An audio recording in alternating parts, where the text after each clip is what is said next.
إن الحمد لله نحمده ونستعينه ونستغفره ونعوذ بالله من شرور أنفسنا ومن سيئات أعمالنا من يهده الله فلا مضل له ومن يضلل فلا هادي له وأشهد أن لا إله إلا الله وحده لا شريك له وأشهد أن محمدا عبده ورسوله يا أيها الذين آمنوا اتقوا الله حق تقاته ولا تموتن إلا وأنتم مسلمون يا أيها الناس اتقوا ربكم الذي خلقكم من نفس واحدة وخلق منها زوجها وبث منهما رجالا كثيرا ونساء واتقوا الله الذي تساءلون به والأرحام إن الله كان عليكم رقيبا يا أيها الذين آمنوا اتقوا الله وقولوا قولا سديدا يصلح لكم أعمالكم ويغفر لكم ذنوبكم ومن يطع الله ورسوله فقد فاز فوزا عظيما أما بعد فإن خير الحديث كتاب الله وخير الهدي هدي محمد صلى الله عليه وسلم وشر الأمور محدثاتها وكل محدثة بدعة وكل بدعة ضلالة وكل ضلالة في النار قال الله تعالى قل إن صلاتي ونسكي ومحياي ومماتي لله رب العالمين لا شريك له وبذلك أمرت وأنا أول المسلمين. معزز حاضرین، اللہ رب العالمین کا فضل اور اس کی توفیق ہے کہ آج کا یہ عظیم الشان دن اس نے عطا کیا. ایسی مناسبت میں جب نبی صلی اللہ علیہ وسلم کبھی خطبہ دینے کے لیے اعلان کرتے تھے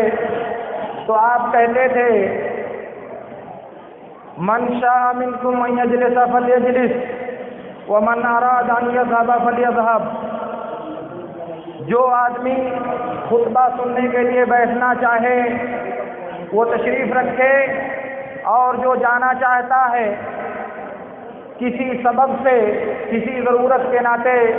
تو میرے نبی صلی اللہ علیہ وسلم نے اسے رخصت دیا ہے. اس لیے جو جانا چاہیں وہ جا سکتے ہیں.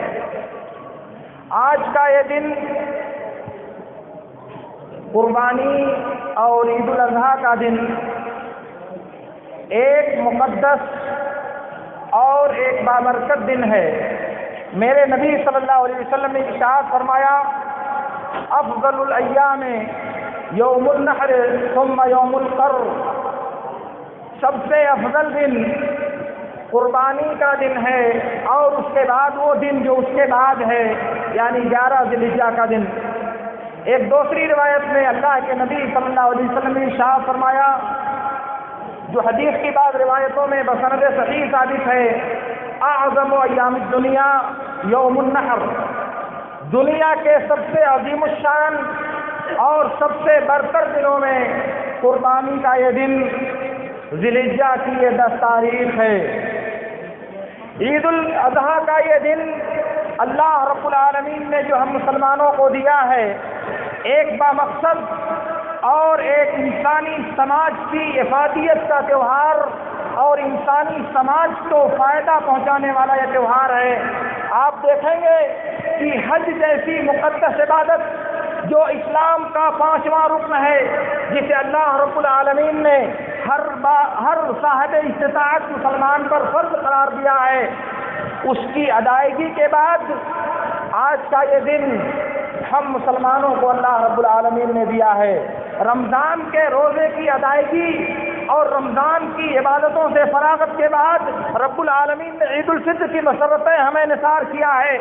اور پھر اس کے بعد حج کے مسائل اور اس کی پریشانیوں کو جھیلنے کے بعد اللہ رب العالمین نے قربانی کا یہ دن ہم انسانوں کو عطا کیا ہے. قربانی کا یہ دن اتنی آسانی کے ساتھ اللہ رب العالمین نے ہم تک نہیں دیا، بلکہ انسانی تاریخ کا یہ دن اتنا عظیم الشان دن ہے کہ اللہ رب العالمین نے اپنے پیغمبر ابراہیم اور اسماعیل علیہ السلام کا واقعہ جہاں ذکر کیا ہے، وہاں دیگر انبیاء کا بھی تذکرہ کیا ہے، تقریباً 8 انبیاء کرام کا تذکرہ کیا ہے ایک ہی ساتھ ایک ہی صورت میں، اور سب کے بارے میں میرے رب نے کہا ہے وَتَرَكْنَا عَلَيْهِ فِي الْآخِرِينَ، ان کے طریقے کو، ان کے منہج زندگی کو اور ان کی زندگی کے طریقے کو ہم نے دوسرے لوگوں کے درمیان باقی رکھا ہے، ہم نے ان کی زندگی کو لوگوں کی اتباع کے لیے بطور نمونہ اور بطور مثال دنیا انسانیت کے لیے چھوڑ رکھا ہے، یہ اللہ رب العالمین نے کہا ہے۔ اس کا مطلب یہ ہے کہ جو وصف اور جو خوبی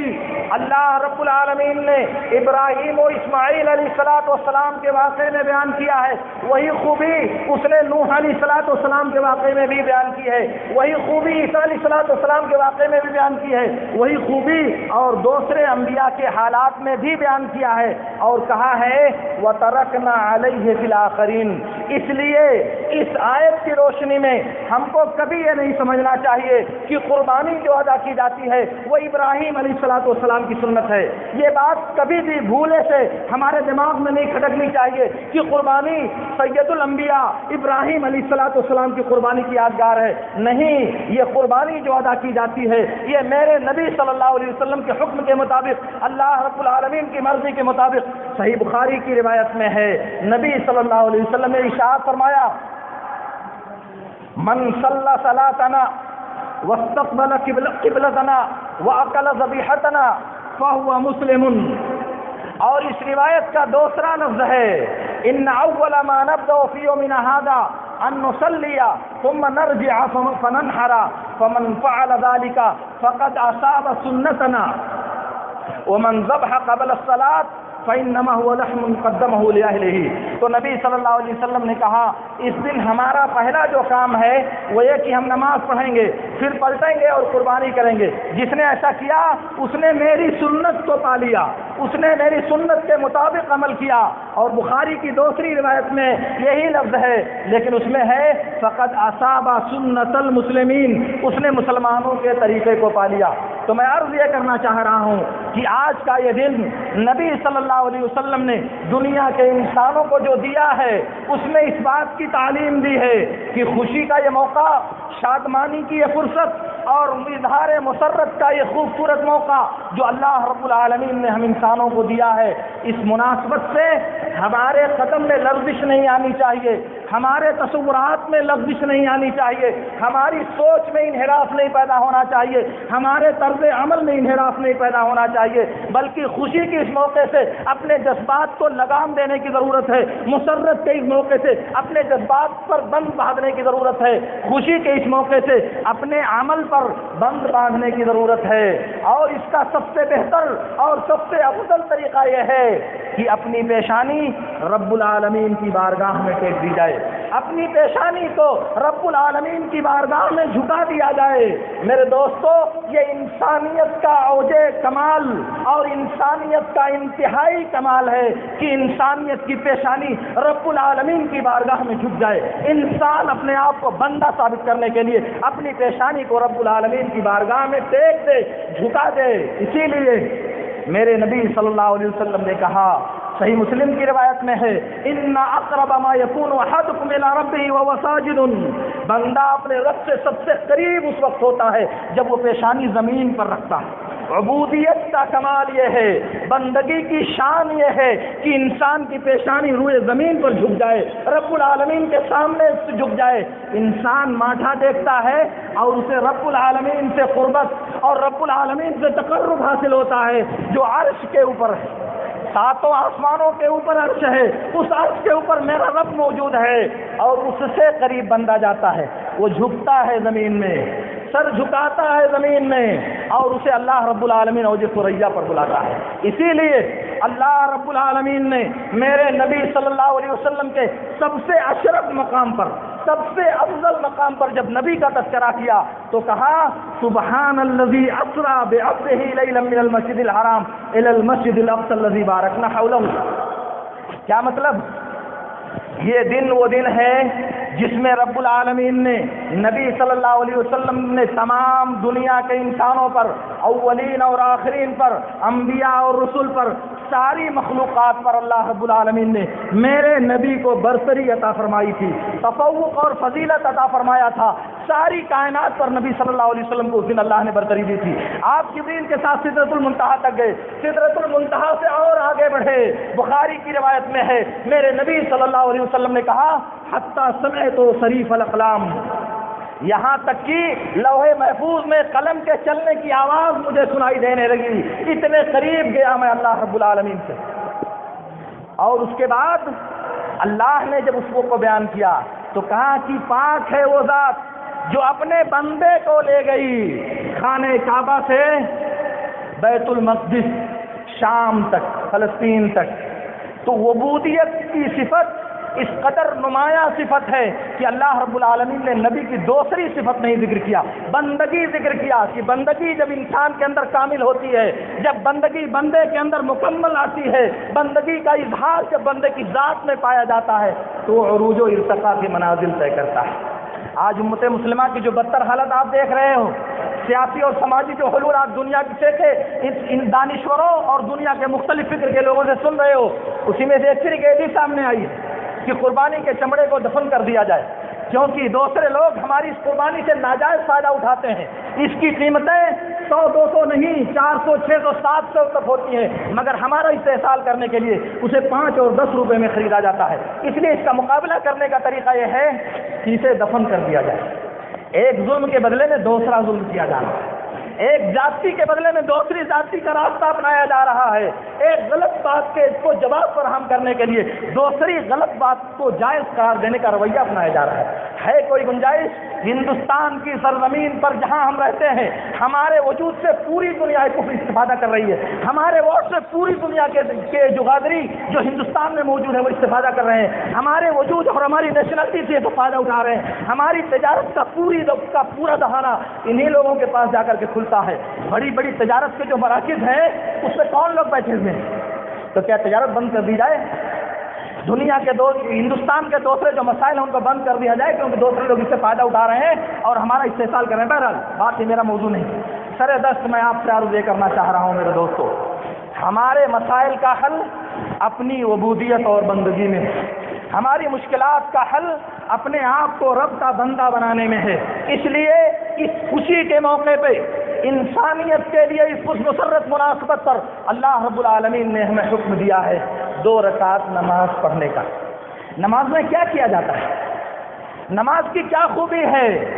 نماز میں بندے کے جذبات کو قابو میں رکھا جاتا ہے، بندے کے تصورات پر گرفت رکھی جاتی ہے، بندے کے جذبات کو کنٹرول کرنے کا ہنر سکھایا جاتا ہے اور بندے کو رب کے سامنے اپنا ماتھا رگڑنے کی تعلیم دی جاتی ہے تاکہ بندے کو یہ یاد رہے کہ اللہ رب العالمین نے ہمیں ایک ذلیل قطرے سے پیدا کیا ہے، ایک حقیر پانی سے پیدا کیا ہے، اس لیے ایک حقیر قطرے کو بڑا بننے کا حق حاصل نہیں ہے، ایک حقیر ذرے کو، ایک حقیر پانی کے ٹکڑے کو اپنی برتری دکھانے کا کوئی حق حاصل نہیں ہے۔ برتری دکھانے کا حق اگر حاصل ہے تو خالق ارض و سماوات اور مالک کائنات اللہ رب العالمین کو یہ حق حاصل ہے، دنیا کے انسانوں کو اللہ تعالیٰ نے حق نہیں دیا۔ اور اسی لیے میرے رب نے کہا تھا العظمت ازاری والکبریاء ردائی فمن نازعنی فی احدہما عذبتہ، عظمت و بڑائی، غرور و تعلی، یہ میری چادر اور میرا تہبند ہے، یہ مجھے زیب دیتا ہے کہ سر سے پیر تک میں غرور و تعلی کا اظہار کروں، اور اگر کوئی ان صفات میں مجھ سے جھگڑا کرنے کی کوشش کرے گا، میری صفت کو چھیننے کی کوشش کرے گا تو میں اسے چھوڑوں گا نہیں، میں اسے بخشوں گا نہیں۔ کیوں؟ اس لیے کہ وہ میری صفت میں دخل اندازی کی کوشش کر رہا ہے۔ معلوم یہ ہوا کہ میرے دوستو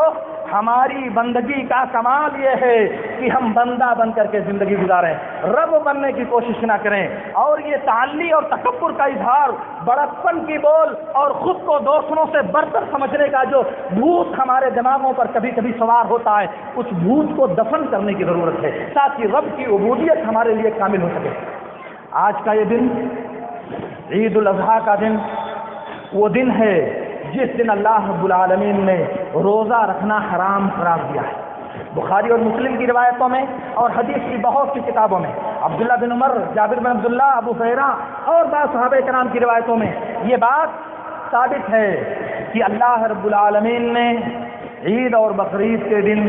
روزہ رکھنا حرام قرار دیا ہے۔ اس لیے ہمارے لوگ جو یہ سمجھتے ہیں کہ آج صبح میں دوپہر تک روزہ رکھا جائے گا، وہ ایک جاہلانہ تصور اور وہ ایک بدعیانہ عمل ہے۔ ہماری شریعت میں اس کی گنجائش نہیں۔ ہاں دیگر مذاہب میں اور دوسرے دھرموں میں اس کی گنجائش ہو تو چلتا ہے، کیونکہ ان کے ہاں روزوں کی مختلف قسمیں ہیں، مگر ہمارے یہاں پہلی بات تو یہ کہ عید کا دن ہے اور عید کے دن روزہ رکھنا باجماع امت اور اللہ اور اس کے رسول کے فرامین کی روشنی میں حرام ہے۔ دوسری بات، روزہ جو ہماری شریعت میں ہے وہ طلوع فجر سے لے کر کے غروب آفتاب تک ہے، سورج ڈوبنے تک ہے۔ یہ دوپہر سے کون سا روزہ ہے؟ اس لیے اسے روزہ سمجھنے اور روزہ تصور کرنے اور روزے جیسا عمل کرنے سے ہم انسانوں کو باز رہنا چاہیے۔ اور سن لیں، اللہ کے نبی صلی اللہ علیہ وسلم کے بارے میں صحابی نے بیان کیا کہ نبی صلی اللہ علیہ وسلم عید الفطر میں جب جاتے تھے تو تاک کھجوریں کھا کر کے جاتے تھے، مگر عید الاضحیٰ میں جب جاتے تھے تو کچھ کھائے بغیر جاتے تھے اور واپس آنے کے بعد قربانی کا گوشت کھاتے تھے۔ اس لیے کچھ نہیں کھانا یہ نبی صلی اللہ علیہ وسلم کے طریقے کے مطابق ہے، مگر پیاس کی ضرورت ہے، چائے پینا ہے، دودھ پینا ہے اور دیگر ضروریات کی چیزیں انسان کو استعمال کرنی ہے، تو یہ نبی صلی اللہ علیہ وسلم کی سنت کے مخالف نہیں ہے، کیونکہ نبی صلی اللہ علیہ وسلم صرف کھاتے نہیں تھے، کھانے سے پرہیز کیا جائے گا، لیکن پینے کی نفی نہ اس حدیث میں ہے نہ کسی دوسری حدیث میں ہے۔ اس لیے انسان کو پیاس ہے، پانی کی ضرورت ہے، تو یہ اس حکم کے مخالف نہیں ہوگا اور وہ اس اجر کا مستحق ہوگا۔ اس لیے واپس جانے کے بعد اپنی قربانیوں کا گوشت ہم لوگوں کو پہلے مرحلے میں استعمال کرنے کی کوشش کرنی چاہیے تاکہ نبی صلی اللہ علیہ وسلم کی سنت ہم حاصل کر سکیں۔ دوسری بات یہ ہے کہ اللہ رب العالمین نے اس دنیا میں ہماری عبادتوں کے لیے جو نظام دیا ہے وہ یہ ہے کہ ہماری عبادت اگر اللہ کے لیے خالص ہوگی، اس کے نبی کے بتائے ہوئے طریقے کے مطابق ہوگی تو ہماری عبادت قبول ہوگی، ورنہ ہماری عبادت قبول نہیں ہوگی۔ قربانی کے بارے میں بھی یہی فارمولہ لاگو ہوتا ہے۔ اللہ رب العالمین نے ارشاد فرمایا قربانی کے بارے میں، انما يتقبل اللہ من المتقین، اللہ قربانی تقوی شعار انسانوں کی قبول کرتا ہے، اللہ کا خوف رکھنے والے انسانوں کی قربانی اللہ تعالیٰ قبول کرتا ہے۔ اس کا مطلب کہ جو لوگ قربانی تو کرتے ہیں مگر خشیت الہی سے آری ہیں، جو لوگ قربانی تو کرتے ہیں مگر اللہ کے خوف سے بیگانہ ہیں، جو لوگ قربانی تو کرتے ہیں مگر اللہ کا ڈر ان کو چھو کر نہیں گزرا، ایسے لوگوں کی قربانی اللہ رب العالمین نے کہا کہ میں قبول نہیں کرتا۔ اسی لیے رب نے کہا تھا لن ينال الله لحومها ولا دماؤها ولكن يناله التقوى منكم، قربانی کا خون اور گوشت اللہ تعالیٰ کو نہیں پہنچے گا، اللہ تعالیٰ کو تمہارے دل کا تقوی پہنچے گا، اللہ تعالیٰ کو تمہارے دل کی کیفیت پہنچے گی۔ اس لیے میرے نبی صلی اللہ علیہ وسلم نے کہا تھا، جیسا کہ صحیح مسلم کی روایت میں ہے، ان اللہ لا ينظر الى صوركم واجسادكم ولكن ينظر الى قلوبكم واعمالكم، اللہ تعالیٰ تمہارے بدن اور تمہاری شکل و صورت کو نہیں دیکھتا، اللہ تعالیٰ دیکھتا ہے تمہارے دل کو اور تمہارے عمل کو، دل میں ارادہ کیا ہے اور عمل کی نوعیت اور کیفیت کیا ہے، یعنی سوائے سنت ہے یا نہیں، اخلاص ہے یا نہیں، تب اللہ رب العالمین ہمارے عمل کو قبول کرتا ہے۔ اس لیے قربانی کرنے سے پہلے ہم سب کو چاہیے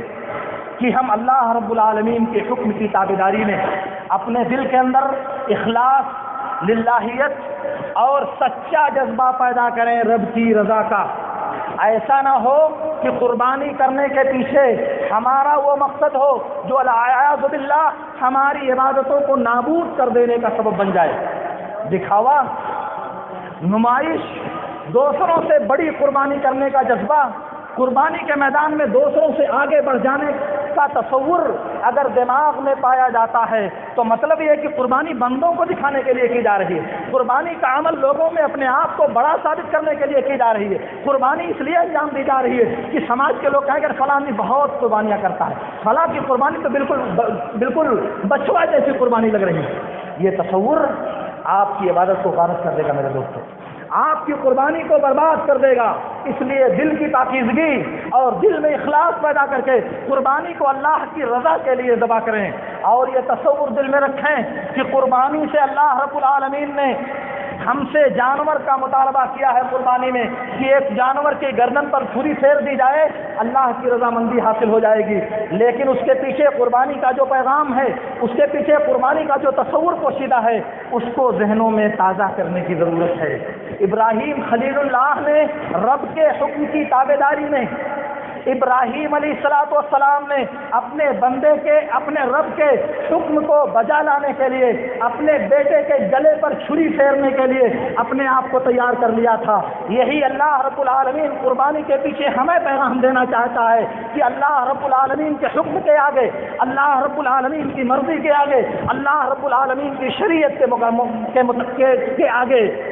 ہم اپنے جذبات پر چھری چلائیں گے،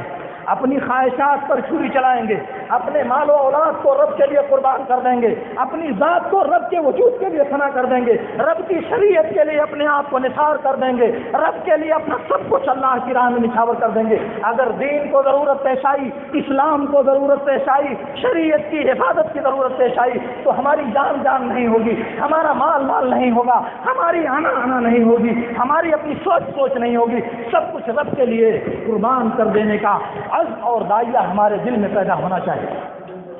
اور پھر اس کے بعد قربانی کے جو دن ہیں وہ 4 دن ہیں۔ اس بارے میں اللہ کے نبی صلی اللہ علیہ وسلم کی جو احادیث ہیں وہ بہت واضح طور سے ہمارے سامنے ہیں۔ عام طور سے اہل علم بعض حدیثوں کی صحت و ضعف کے بارے میں کلام کرتے ہیں کہ وہ حدیثیں صحیح ہیں یا صحیح نہیں ہیں، وہ معاملہ اپنی جگہ پر ہے، لیکن میں آپ سے عرض کرنا چاہ رہا ہوں، بخاری اور مسلم کی روایت میں ابو ہریرہ، نبیشہ حذلی، عبد الرحمن بن عوف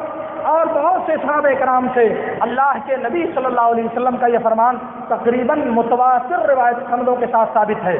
کیا؟ ان ایام منا ایام اکل و شرب و ذکر اللہ، منا کے جتنے دن ہیں وہ سب کھانے اور پینے اور اللہ کے ذکر کے دن ہیں۔ منا کے دن باجماع امت، میں کہہ رہا ہوں باجماع امت 3 ہیں، 11، 12 اور 13۔ اگر آپ چاہیں تو آپ مرغی نانی کی کتاب الہدایہ دیکھیں،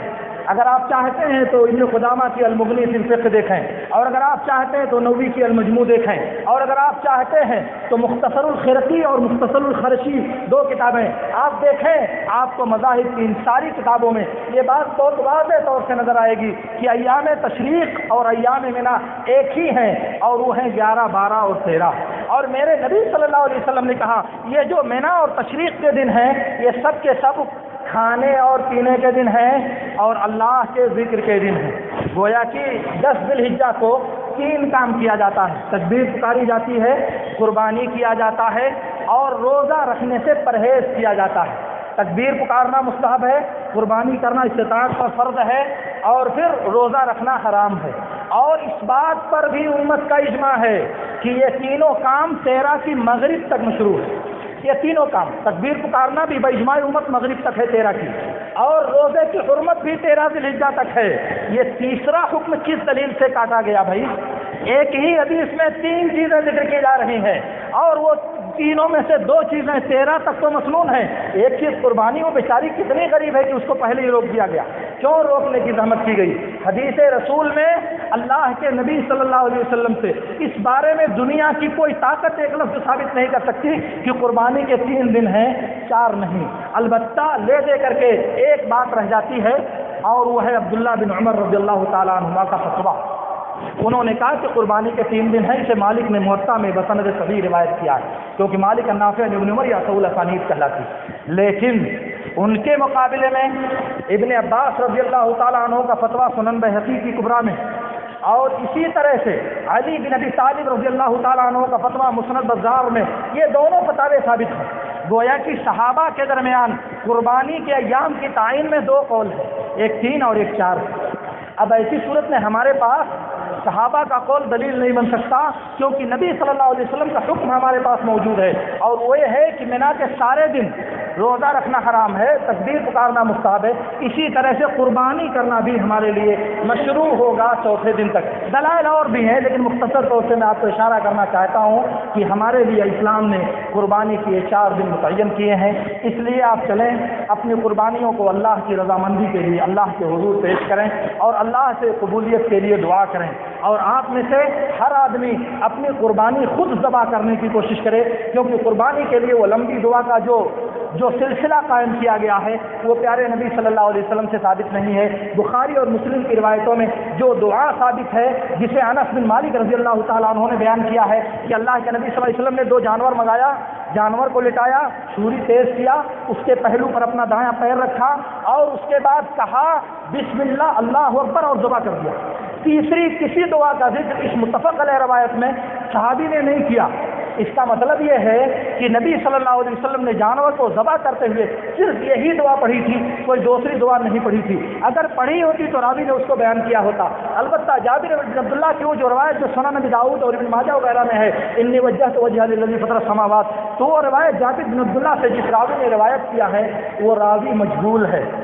محدثین کی جرح کے مطابق اس کی عدالت ثابت نہیں ہے، اس لیے قواعد کے اعتبار سے وہ سند نہ حجت ہے اور نہ لائق استدلال ہے، خاص کر کے اس صورت میں جب وہ روایت اس متفق علیہ روایت سے ٹکرا رہی ہے، کیونکہ دعا بسم اللہ اللہ پر راوی بیان کر رہے ہیں اور وہ ضعیف راوی دوسری لمبی دعائیں بیان کر رہا ہے۔ میرے عرض کرنے کا مطلب یہ ہے کہ آپ کوشش کریں کہ اپنی قربانیوں کو اپنے ہاتھ سے ذبح کریں تاکہ دوہرا اجر آپ کو ملے، ایک تو قربانی کرنے کا اور دوسرے قربانی کرنے میں جو تحمل اور برداشت کا مظاہرہ آپ کو کرنا پڑ رہا ہے، کیونکہ جانور پر چھری چلانا، جانور کے گلے کو کاٹنے کی کوشش کرنا یہ سب کے بس کی بات نہیں ہوتی، یہ عزم چاہیے، ارادہ چاہیے، عزیمت چاہیے۔ اللہ رب العالمین سے میری دعا ہے کہ اللہ رب العالمین ہمیں ان باتوں کو سمجھنے اور ان پر عمل کرنے کی توفیق عطا فرمائے۔ اللہ رب العالمین ہماری تمام عبادتوں کو اور ہماری قربانیوں کو قبول فرمائے اور ہمیں توفیق دے کہ ہماری قربانی اس کے دین اور اس کی شریعت کے مطابق انجام پائیں۔ وآخر دعوانا ان الحمد للہ رب العالمین۔ اقول لکم ما تسمعون واستغفر اللہ لی ولکم۔